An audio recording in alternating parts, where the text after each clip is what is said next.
Hello and welcome to Value Chain TV News Update. I am Adalbi Ogwejofor with the news. And on the news update, Nigeria's organized labor has suspended its nationwide strike, which began on Tuesday.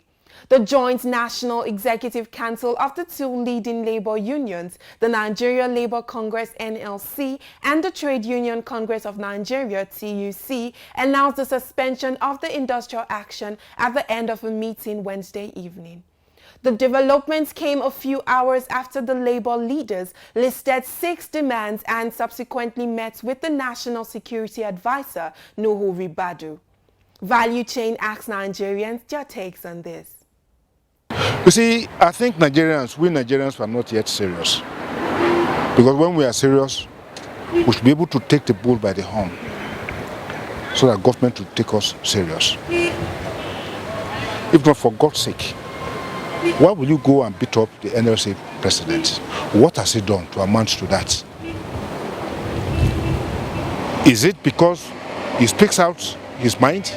Even without the legal concept of it, if somebody incur a bodily harm, he really needs a redress quick, either in terms of medication or in terms of consent and other things. So I think the strike came timely, and it shouldn't be personalized by Nigerians, because by virtue of the logo of the union is that one for all for one. And if, for instance, you have a leader who is injured by the system, you don't just shut your eyes. It's the same as if we wake up in the morning and see Mr. President being injured, the entire country will be at a standstill. Former head of state and chairman National Peace Committee, General Abdulsalami Abubakar, has said that 30,000 naira minimum wage is not acceptable anywhere in the world and cannot be used for any meaningful human development. General Abubakar said this in Jalingo, the Taraba state's capital, on Wednesday at a maiden peace, unity and reconciliation summit organized by Taraba Independent Peace Committee. Khadija Jibril completes the report. Former head of state, who was represented at the occasion by Reverend Father Atsaba Kindo, the head of secretariat of Kuka Center and National Peace Committee, urged the people of Taraba to shun any form of violence and embrace peace to develop themselves with the natural resources the state is blessed with. He said, though the state is blessed with several natural resources, it cannot experience development with a lack of peace and unity necessary for development to thrive. General Abubakar pleaded with the Nigerian president that the 30,000 national minimum wage cannot take Nigerians anywhere, and that it is not acceptable anywhere in the world, and it cannot develop anyone. For Value Chain TV, Khadija Jibril reporting. The Nigerian Upstream Regulatory Commission (NUPRC) has said that all the companies it awarded marginal fields in the last round were eminently qualified and paid their signature bonuses before they were awarded.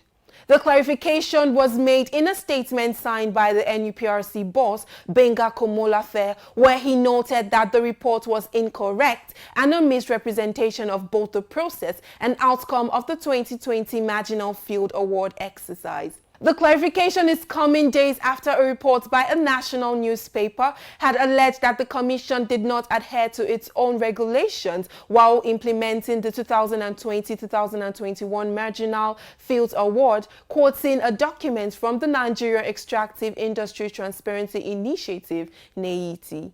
The president of the Nigerian Association of Liquefied Petroleum Gas Marketers, Oladapo Olatunbosun, has urged the federal government to check the gas price increase proactively and intervene in order to reduce increase in air pollution and deforestation. The call is coming in the wake of households and restaurants in Nigeria now turning to firewood and charcoal as a result of the hike in the price of liquefied petroleum gas, LPG, which is also known as cooking gas. Value Chain's Chats Moses completes the report. As Nigeria joins the world in the transition from fossil fuels to other clean sources of energy, the recent increase in the prices of liquefied petroleum gas, also known as cooking gas, has pushed many Nigerians back to the use of charcoal. Value Chain TV is out here to find out from Nigerians their thoughts on these. The situation we find ourselves in Nigeria is very confusing. In terms of development, it is one step forward, 3 steps backward. I'm from the grassroots. If you see what these charcoal are doing to people, very terrible things. Too terrible. Who do we cry to? After we finish speaking BB grammar, that is where it dies off. Nigeria by this, we should not be talking of using charcoal. But the government who complain to are not doing anything. Why people go back to charcoal is because of the economy and considering the price of the gas, many cannot afford it. Of a truth, gas is the best for cooking. At least it makes your pot neat very fast, but because of the price, many could not afford it. And that is why some are going back to charcoal system of cooking. As heard from Nigerians, the increase in cooking gas has left them with no option than to rely on charcoal as an alternative source of energy. Chat Moses reporting for Value Chain TV. The United Nations Children Emergency Fund, UNICEF, has pledged $1 billion to combat teenage pregnancy in Nigeria. This is due to the prevailing increase in the number of adolescent children becoming mothers before the age of 18 years. The organization, through the Chief of Health at UNICEF Nigeria, Eduardo Celades, called for an immediate and comprehensive intervention by the Nigerian government at all levels, noting that the $1 billion is a commitment and investment in Nigeria over the next 5 years. The Senate has commended moves to establish a federal data bank in the country. The commendation followed the first reading of a bill titled A Bill for an Act for the Establishment of a Federal Data Bank that would cover every sector of the economy and provide data for development for the public and private sectors during plenary. The bill was sponsored by Senator Jimoh Ibrahim, who noted that the objective of the bill was to provide an act for the establishment of the Federal Data Bank that would cover every sector of the economy and provide data for development for both the public and private sectors. According to him, data is critical to economic planning and development, making the need for data bank very important for any vibrant economy for in-depth insights into customers' behavior, the state of internal processes and external risks, which will give room for variety, volume, velocity, and value. The World Bank has commenced the payment of the $800 million approved for the National Social Safety Net Program scale-up. The payment was confirmed in a report released by the bank, noting that it recently disbursed about $299.99 million to Nigeria under the National Social Safety Net Program scale-up as approved by the World Bank. Some Nigerians spoke to Value Chain TV on this development.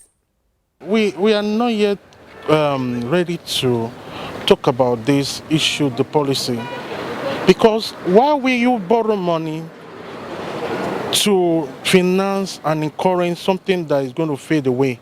If I'm hungry today and you give me money, 5 naira, am I not going to be hungry tomorrow? Who will pay for that? And then we are borrowing the future to contain all these things. It's not fair on the future of Nigeria. It's not fair on me, my next generation. It's not fair. What we the need is when we borrow, there's nothing wrong in borrowing money. There's nothing wrong in borrowing. Is to borrow money to finance a capital-intensive project. He's a man that have Nigerian at heart. People are thinking of him, local. I'm a non-partisan person, but when in terms of truth, when truth comes, let's say the truth.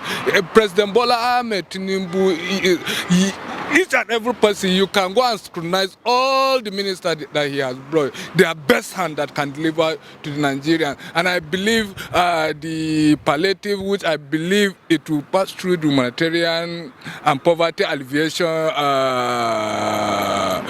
federal ministry. As I said earlier on, even inside your house, in your family, if they are doing sharing formula, there are people that will still cry. And that's it on the news update. I am Adalbio Gwejofor. Thanks for staying with us.